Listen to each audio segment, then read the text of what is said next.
Welcome to the Dr. Seraphine Show. This is where high stakes leadership is decoded through neuroscience.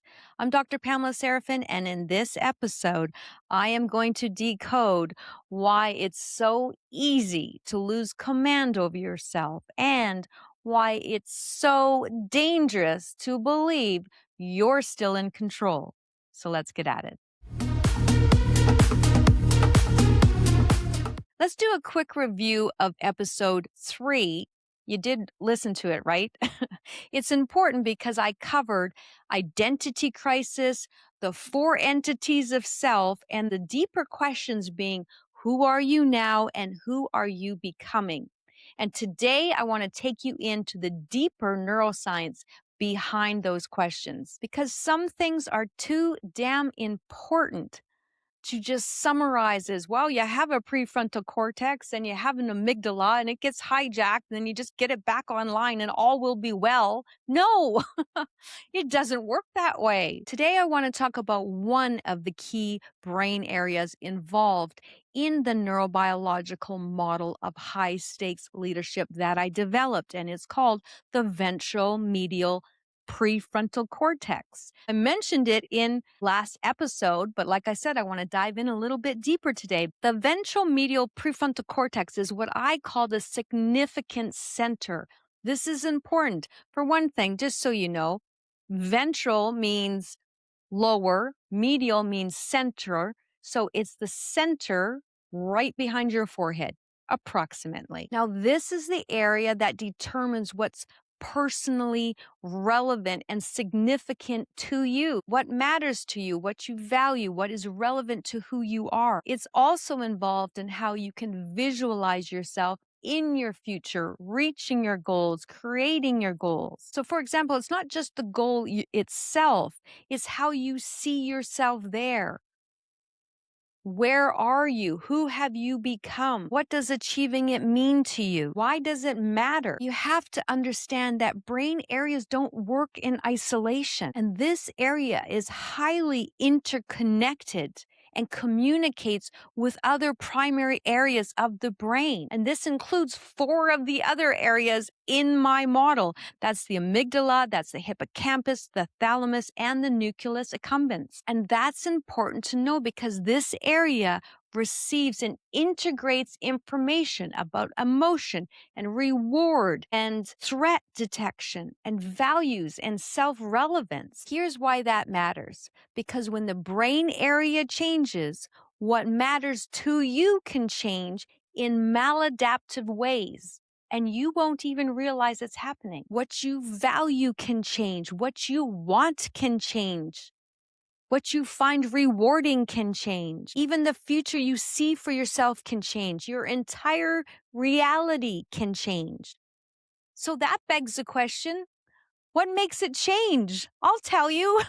There are many things that can make it change, but the culprits are chronic pressure, traumatic stress, repeated exposure to trauma, real or perceived. And this can happen personally or vicariously.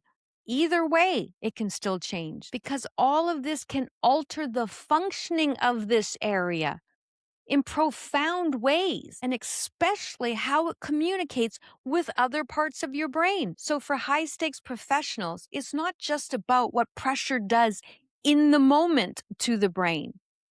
This is a much deeper issue of what chronic pressure and repeated experience of trauma exposure and traumatic stress, what that does to the brain and how you can experience dangerous consequences before you even know it's happening. You won't even recognize it. And let me give you an example. I once worked with a highly experienced paramedic. Now, this person had high values on integrity and sacrifice and trust and honor, but they also had decades of trauma exposure.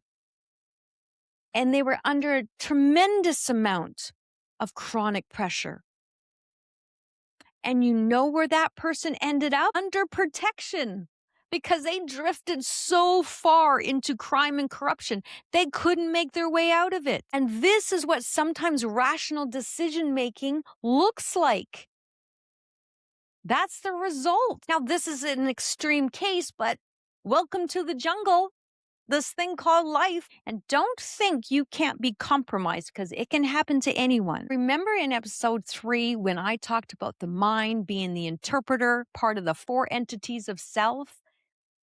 This is why it matters so much, because if the brain feeds the mind altered, compromised, misfiring signals, the mind will interpret it in compromised ways. You won't know it's happening. It's going to be inside your head. It will be entirely convincing to you that this is actually reality. And you can drift into compromise and risk and corruption without your awareness, and it will still be experienced as very rational.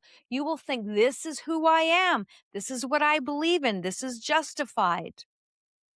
You won't even know you've drifted. That's why it's so complex. You just think, this is what I deserve. And are you sure? Because you can't ask yourself, is this true? No, I think not. You have to develop the skill of being able to understand there is an internal chain of command. And you can't just allow your brain and your body and your mind to ruin your life and take you down the path you never wanted to go down. So yes, your soul has to stay in command. And no, I'm not talking about just intuition. I'm talking about you've got to have discernment and to be able to challenge the signals and not automatically obey them.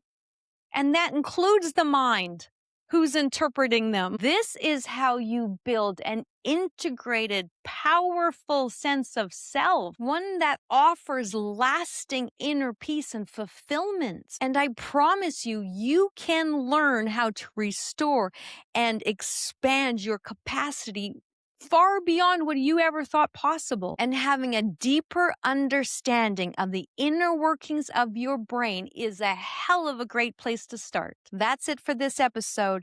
If it resonated with you and you're ready to take action, you can find out more about my high performance coaching and my clinical counseling services at drpamelaseraphine.com. This work is grounded in the principles of my best-selling book, Neuromastery: Unlocking Your Brain's Potential for Lasting Success. This is the Dr. Seraphine Show. Thanks for watching, and I'll see you again soon.